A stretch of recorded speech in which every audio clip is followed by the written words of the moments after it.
And here we are again. This is a special Voice of Freedom. And what we're doing is always, I have my camera and I have my computer down here in front of me for those who don't know the format. This is your brother Farouk Hunter, founder of Freedom Nation. And I'm here to discuss something that is extremely important to our mission to create Black self-determination in the free towns that we call the Freedom Village and the construct that we call the Freedom Nation. It's built off of a very old adage that we all know, and that is simply, he who fails to plan is planning to fail. And they give credit of that to Winston Churchill. Of course, he said it. I don't think he originated, but either way, it's true. And that's the most important part. It's true. So when we think about this idea of failing to plan and you plan to fail, we have to start looking back at all the times that people have tried to develop ideal Black spaces. There have been some great successes and some great failures. And we should think beyond just Black spaces. We should think into the realm of anyone who tried to create any construct similar to what we're trying to create.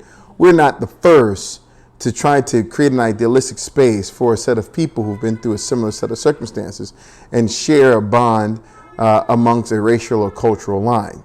So because we're not the first, and we're not the only ones who we can draw examples from.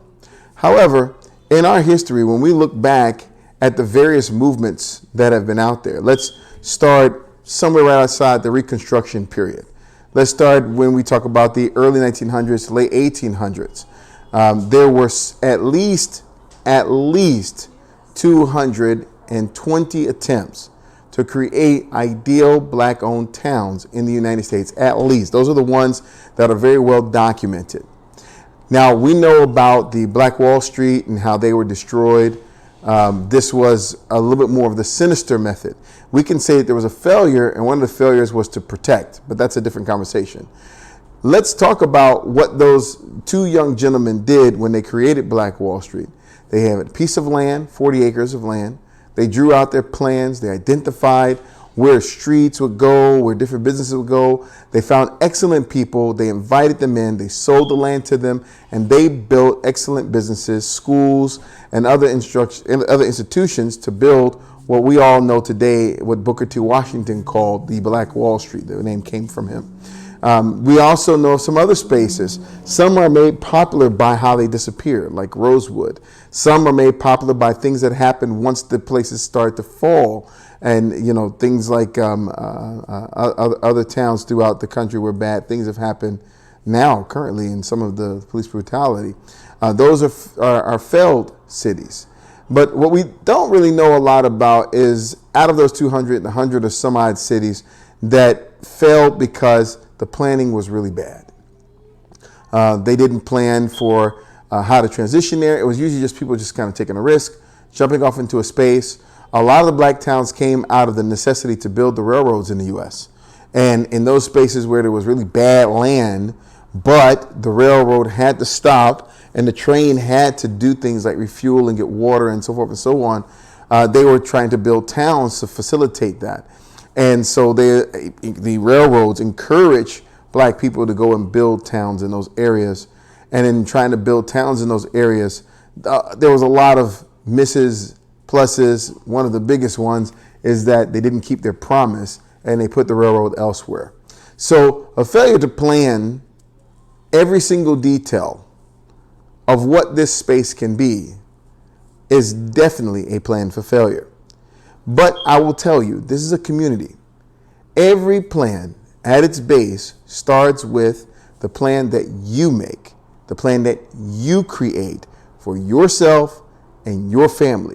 The fact that your needs, your wants, and your desires are aligned, let's say this a different way because that's the inappropriate way, that they are aligned with the overall construct, but only because the overall construct is aligned with your plans.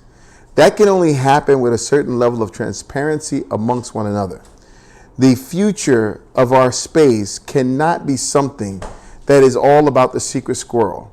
I respect our brothers and sisters. There's an old adage that we all familiar with if we have family that's from the Caribbean. the loose lips sink ships. We don't talk to each other about what's happening. We don't share. We let dead skeletons stay in the closet. Listen, in order for us to operate as a true community, we have to learn how to talk to one another. We have to learn how to share our ideals with each other. And we have to learn safe ways to share our plans so that we can coordinate together to ensure they're done. There is a part of planning. This is in the Principles of Freedom in the book. There's a part of planning that if overexposed can jeopardize the plan. But there's a part of planning that if underexposed will also jeopardize the plan because of lack of ability to collaborate and gather resources. In this group of people inside of the Freedom Nation, there is a freedom to be able to express your plans, your ideals, and then also to ensure that the people who are here have made it here through a selection process that ensures that they are individuals who are also vested in the establishment of their own plans, and those plans are interlinked with yours. So that brings us to none other than, and it just makes sense, the Freedom Plan. Now, the Freedom Plan is, of course, there's the big plan, and that's the Freedom Economic Plan. It's the Freedom Development Plan. There's also MHJ's plans when we bought the property and we put things together and we set up different projects. But this Freedom Plan I'm talking about in particular is your plan to freedom. Be very specific. I am talking about how you and your family move into a free space. We can leave it to chance, but 9 times out of 10, anything left to chance doesn't really happen. Now, we have a bigger plan, and we're going to go through that in just a second as a part of this video. But I really want to tell you that your freedom plan is extremely important. You have to build a customized plan on how you and your family move into a free space. How you transition from earning the money the way you do today to earning money the way you need to do tomorrow. Where are the gaps in that plan? Understanding things like resources, scope creep, risk management. We're going to get into all of that into a nice, easy, and simple format that we have worked really hard to put together in order to get you into the plan. And basically get you into your own plan. We also offer a coaching service. The coaching service is a couple of young people that have been put together. They're from the professional services side of Freedom Nation. They call you and they'll help you through part of the plan, and they'll help you to stay on plan. Think of it as a voice, like that old Pinocchio cartoon with Jimmy the Cricket on the shoulder. It's that voice that constantly is saying, hey, you said you do this. We know you have this. What's changed? Do you need to do a reassessment? Do you need to replan? Do you need to rethink through? And the entire idea here is to get into this ideal lifestyle, this ideal community that the Freedom Nation provides to you and its citizens. So this is the idea of the Freedom Plan. I'm going to go through a little bit right now just to explain how the plan fits in. I'm also going to go through the plan pages, like each one by one, and break them down in the questions that are there. Try to make sure that you understand what's being asked of you. And then I'm also going to tell you how it fits into the overall large freedom plan, right? And how that actually is executed according to what you put inside of these forms. So without further ado, let's get started. Let's jump into it. And where I want to start is the big plan, the massive freedom plan. Now, the freedom plan is based on the idea of putting 500 freedom families in Freedom Village, Georgia. That is the first phase of the Freedom Plan. We've had a couple other phases there, but definitely the first big milestone is the 500 family milestone. 500 families is a powerful thing. With the average income of an African-American family that is moving into the village, we have a specific set of demographics for ourselves. There is almost $50 million in annual spend from 500 families.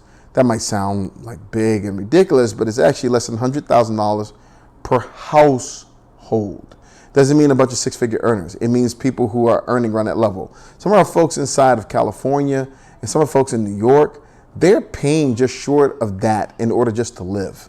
So this is a very realistic number, and very soon in Atlanta, the way prices are going now, you need that to live a halfway decent life anyway as well. So we're not saying that everybody has to be these big earners, but the idea is to create these 500 families. There's also some other key things that happen with the 500 family mark. One of the things that happen in the 500 family mark is that we gain a majority presence in the political structure of Hancock County, which will allow us to be incremental, like massively incremental, in the idea of electing our own officials. Everyone from the sheriffs, everyone from the county commissioners, all the way down and through. And having that ability to have a real voice inside the politics that govern our everyday life, the quality of our roads, the quality of our systems and things that are around us that are controlled by systems that surround the Freedom Village. So this 500 family mark is really important. I'm not going to go into the entire presentation because this is actually available for most Freedom citizens. I'll make a quick reminder about the financial element. One of the things that we understand is how people spend their money. Most of us, as according to U.S. Bureau of Labor and Statistics, right, which tracks spending all the way across the board from different families. And if you look at this, you most likely will see your own expenses in here, how you spend your money. There might be some variances, but this is typically how we spend our money. So in the Freedom Nation, in the Freedom Village, people will spend money in this way. They don't change this. I mean, it's basic stuff, household care items, housing, grocery. And out of that annual spend breaks down like this. And what are we looking at? We're looking at the breakdown of the monies, 80%, 85% of those monies that will come into the Freedom Nation through those 500 families, and what the breakdown is according to the spending in that chart prior. So, example, housing. On an annual basis, for 500 families to establish themselves over the course of 10 years, there will be almost $15 million spent a year in housing. And you say, that sounds big. Well, think about it. The average house is $300,000 to $400,000 right now, right? That's a 3-bedroom. We just sold a 2-bedroom, 1-bath house in the city of Atlanta, Georgia, which typically does not have high costs, for $250,000. So is it unrealistic to believe that if you put 500 families at $500,000 apiece, that's $250 million. If you put them out of $250,000 apiece, it's $125 million. So these are realistic numbers, very realistic. That money should go back to citizens like you. And that money should circle back around. And when you spend that money and you don't provide the thing, you should provide it to other citizens like you. So this is where this comes from, this breakdown on this side. I'm just briefly going to go over this, briefly. I just wanted to show it. So when you do the breakdown, for example, in housing, let's zoom into there. When you do the breakdown in housing, you should see that when the general contractor services in housing is $4.5 million a year for the first 10 years, that goes to a very specific person who has a great deal of experience in that space and has built themselves up to actually serve that. When you talk about outsourcing or even insourcing materials like structural materials, cabinetry, heating, flooring, it goes to the person who can best provide that. And that's why we have Freedom Village cargos. That's another conversation too. But we have cargos to allow for people to source and store and manufacture products both abroad and within the United States, inside of all the Freedom Villages, to satisfy the Freedom Village economy. And those people I'm talking about are you. So it's important that as you fill out your Freedom Citizen Plan, even from the day that you filled out your original profile, you talked about your skills, and you told them the things that you desired to learn. In that, we were matching that up with this so that we could help build the economy. The Freedom Plan is the next step, and this is where we jump into it. Now, there's a holder here for this video that we're making right now. So when you come in, the video that we have, you most likely have interlocked with it from coming here onto the first page. I want you to make note of exactly where the Freedom Plan is. It's at freedomnation.me/myfreedomplan. I will tell you that once you fill out the Freedom Plan, we connect it to your Freedom Citizen profile. And so it stays there connected to it. So you fill it out today, you just put in your first name and last name, but what your citizen liaison will do is connect it to make sure the information stays consistent. This basic information on the front page, I want to go over it really quickly. I want to tell you about the different parts of the Freedom Plan. And we might have to zoom in a little bit, right? I know I want to act a little geriatric here. There we go.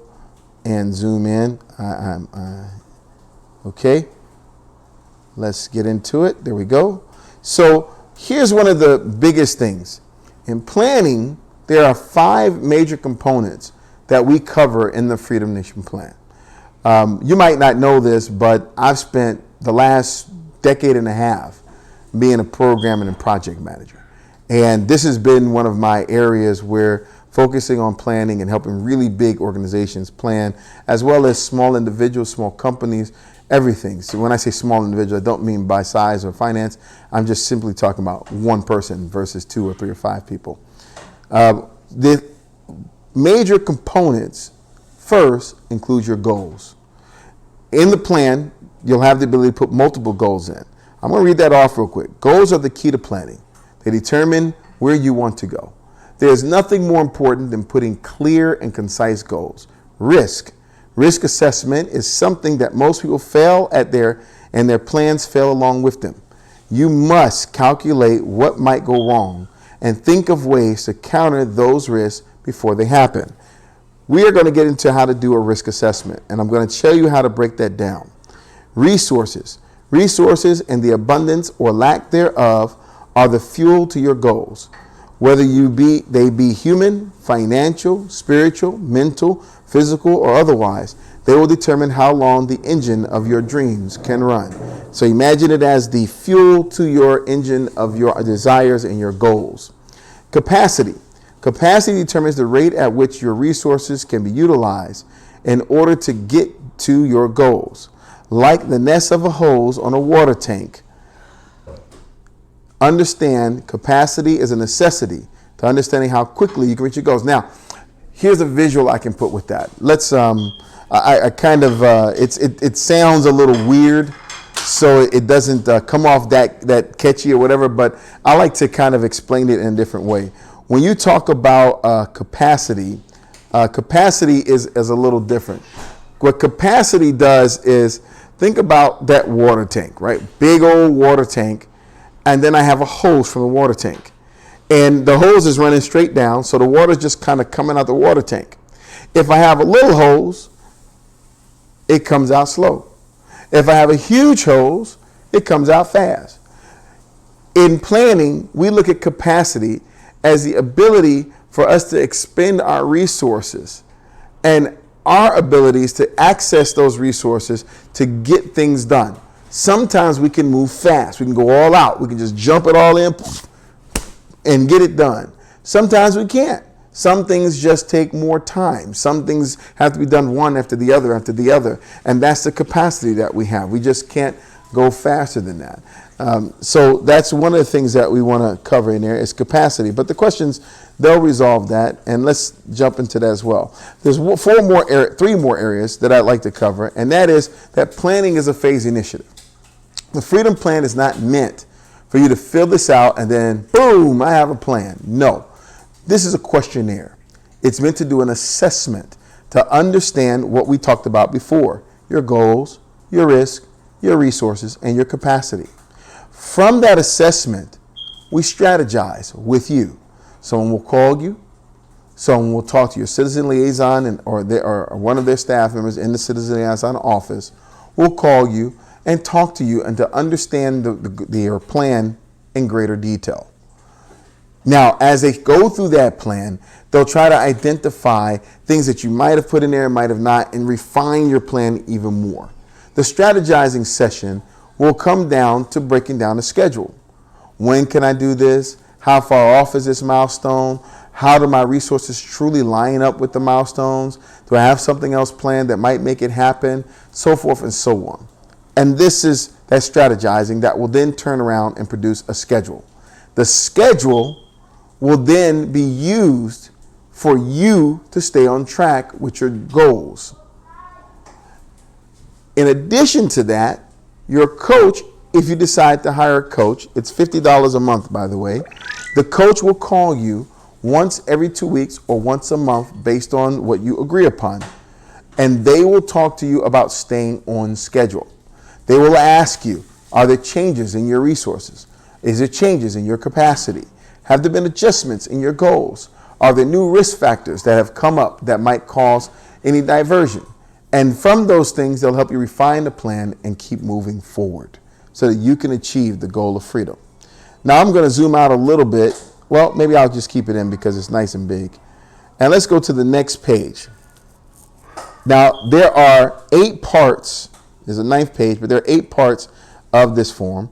The first is simple. Gather your full name, then your basic living requirements. So this talks about, very simple question, what is the date that you would hope to move into Freedom Village? You want to put a date where you realistically like to move into Freedom Village. Not the date that you want to break ground, the date that you would like to move into Freedom Village. What is the current square footage of your home? This is just where you live today. And what is the desired square footage of your ideal home? How big would you like to build a home in Freedom Village? What is the final thought? And most of us, probably want to live in a mansion, but I'd like for you to just be realistic about your needs and your wants. And kind of here, I'd also like you to think about more about the reality of what you need versus just the idea of building mansions and mansions. And put that in there. Then there's basic contact information. Please give us an email and a phone number where you can be reached at. Tell us what's the best way to get in touch with you and the best time to contact you. This will be for the follow-up call to do the strategizing session. After that, you have your goals. Now I'm going to zoom out a little bit in order to show you how this works, because this one, I want to make sure you know how it works. Goals are set up with 4 fields. The goal itself, the date you like to achieve that goal, the cost of the goal, and the category being business, personal, or communal goal. Now, you'll choose about the category going from the backwards way, right? You choose about the category and what that category means to you. But some goals have a cost, some don't. The date can be arbitrary, right? If you don't set a date for a goal, it's as if you almost didn't plan for it at all, and that's worthless. So let's put in one goal, right? Let's just say the first one is move into Freedom Village, right? Let's do this. Let's do this instead. Pay off all existing debt, right? And I'd like to do that within the next 2 years, okay? And my debt is something, let's just say it's like $40,000. 40, 1, 2, 3. No need to put a comma. It'll make one for itself. It's a personal goal. And then I hit add another. So let's say I have another goal, which is buy a mobile home, right? And I'm thinking about when I can realistically do that. That's in 22, so maybe I'll just say in the following year in July. I believe that'll be a good time for that. I'm not willing to spend more than this on that. And then I have another goal, which is build my house at Freedom Village, right? Build the house is not really what I want. My goal is to move into that house. And notice what we did. We the difference between saying build the house versus move into the house, right? Moving into the house is the true goal. Building a house is just a means by which to get to that goal. So remember, you're creating your actual goals. So let's go past there, and then we look for, let's say I want to move into the house at the end of let's say the first of 2024. Let's just say that that's my personal goal. And I believe that that goal has a price tag like this, right? And I might not have to spend all of that, but that's the price tag, okay? It's personal goal, and it's personal goal. And then I have another one, which is to grow. I could say like grow my business to so many customers, but the truth is the main thing is I want my business to be full time and self-sustainable. Now, here's a problem with creating a goal like this. It's very vague. It says business, but you could maybe not have a business. So maybe it's good to even go a little deeper and say something like my consulting or IT consulting business, right? Let's just say it like that, right? Right? Or let's just say my cabinetry business, okay? To be like this, and I want to be self-sufficient by the beginning of, or by the middle of next year. I don't know how much that costs, so I'm not going to put anything in it. It is a business goal, however, and you notice these cleared out. So it's kind of best to come and do the categories once you finish all your goals, right? I'm showing you that it clears out. It's just a function of the system. And let's put a last one in here. Cabinetry, so own a portion of the infrastructure at Freedom Village, Georgia. That's a goal of mine. Now, I don't know the dates on that, so I'm not going to put it. I don't know the cost, but I do know how much I'm willing to spend in total to be a part of it. This is a business goal. This is a personal goal. Excuse me, a business goal, personal goal, personal goal. All right, personal goal. Let's do that. Okay, and then what we can do is just hit next, right? It'll enter all those goals in. We can actually go back to, and it's still there. We can work on this later. You can also click up here on the page and come back to page 3, and your goals will still be there. So you can continue to expand these as you see fit. But what I wanted to show you more than anything else is that in some cases, you don't know how much something costs. In some cases, you don't know when something can get done. Some of the things that we finish later on in the plan are going to help us to actually do that, so we can just move forward, right? So now we have risk. Very important to understand how to do risk assessment and to understand they're tied to our goals. So let's just say I'm talking about goal number 1, pay off all existing debt. Okay, one of the things is I could lose my source of income. That can go wrong. It's always possible. But here's where risk planning comes in. Risk planning and risk management is not just simply saying this can go wrong. What you're doing is you're saying this can go wrong. Here's what it might do to me, and this is how I plan to resolve it. Now, this takes thought. I'm not going to tell you you're going to do this like it takes thought. So take the time to sit down and say, okay, my resolution to losing my source of income would be to, and let's say I'm in this space, find another job, right? Let's just say that. Let's say I'm working for somebody. It would cause a delay. It wouldn't make my plan unachievable, but it would definitely delay my plan. And if it ever came up, I'd have to re-baseline and understand where my plan is. And the citizen liaison or your coach actually can help you do that. If I say I lose my source of income, let's think again. What's next? Buy a mobile home and move into a house at Freedom Village. Okay, so buying a mobile home, lose my income would pretty much just kill that. I mean, that's not, I don't see anything else that would kill it. I can also say mobile home is above my budget. That's a possibility, right? And where the mobile home is above my budget, then I'll look towards converting a schoolie, right? Because schoolies, those little square buses. I gotta type it right. Converting a schoolie, right? That's a possibility. All right, let's add another one. And let's look in here, move into a house at Freedom Village. Finance can definitely hurt that. Availability of materials.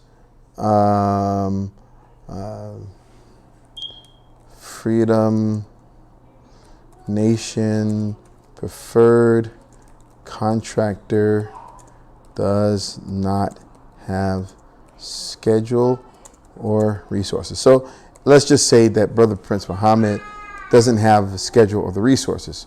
Well, then find another developer. That's a possibility. Okay. and we keep going, right? So we just keep writing those risks out.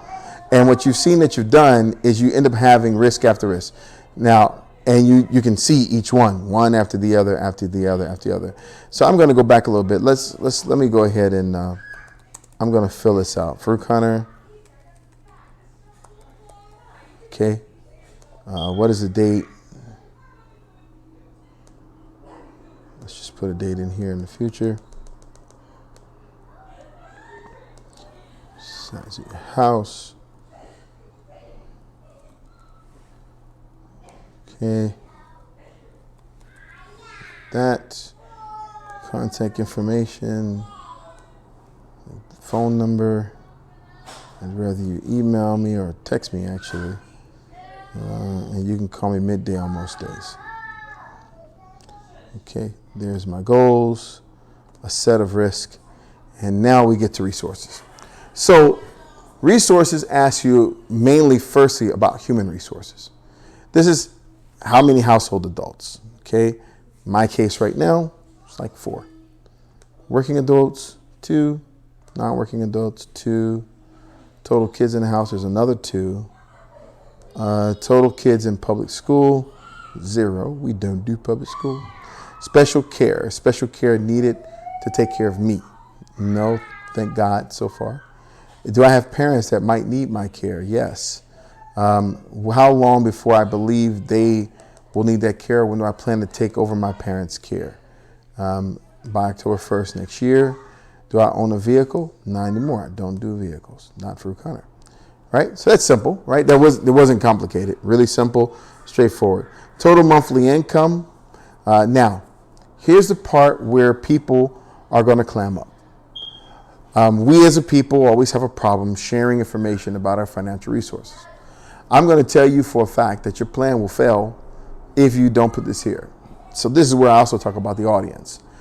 The audience of your plan is you and your citizen liaison.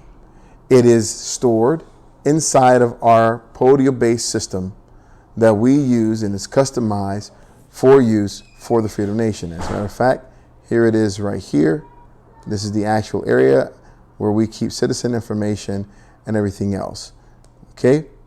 Now, that information that's stored there, you're seeing some of the guts, that information that's stored there is stored there, and it is private and secure under 124-bit encryption, and it's held there. It is meant to be a function for you to have a conversation with your planner to help you to reach your goal.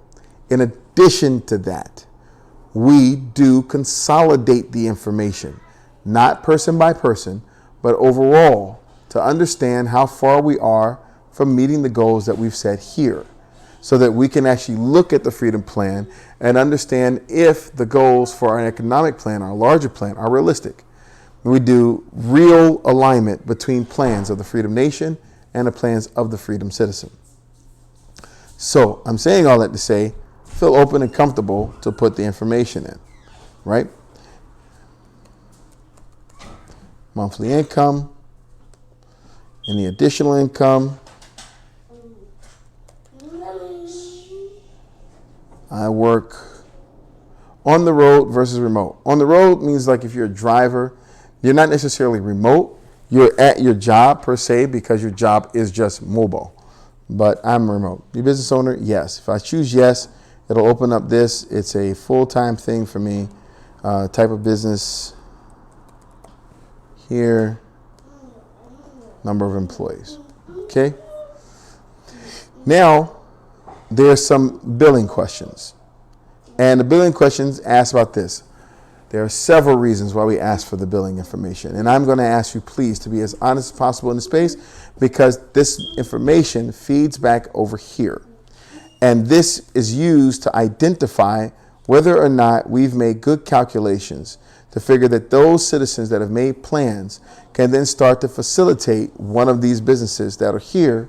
And then we can start to talk to our citizens who actually do things like slaughter meat or grow vegetables or do whatever, and have to actually the money to facilitate them by knowing who to market to and who not to market to. So these are all not annual, they're monthly. So monthly grocery bill, put it in, phone bill, electric bill, water bill. If you're in California, that'll look like nothing to you, but I'm just putting numbers in here because for the video. Your internet bill, private schooling, and any other monthly bills, just all summed together, right? Okay. Now we come out here and we look at our expenses. So I do not have a car loan. I no longer have a home loan, student loan, lines of credit I don't have either, or other loans. That's just me. I don't do debt, but some people might have like a home loan. If you click on the button, it'll open up two lines for you, and the lines are simple. It'll just say total amount of the debt and then the balance on the debt. So let's just say your home loan is $450,000 and you currently have an equity balance, and not the amount that you've paid minus that, because wonderful, horrible interest makes sure that we don't. Now you see something here. Before you go, make sure the information you've entered is accurate to the best of your knowledge. The entire exercise is useless without real information. Now that's very important, and make sure that you do that. Hit submit form, and it will let you know that your submission is complete. You get a nice confirmation message, and then after that, you'll be emailed a copy of your questionnaire, and they'll go in. I'm even going to show you how it looks on our side, because I told you transparency is the way. So when we receive that, we receive it just like this, and you'll see that the plan comes in with your list of goals and milestones. It comes in with your risk. It comes in with the information about your home and all the information you filled out, so that we can then turn around and start to plan for you. So we can, once this is everything you see, you saw, we saw, there's no hidden information, no extra there.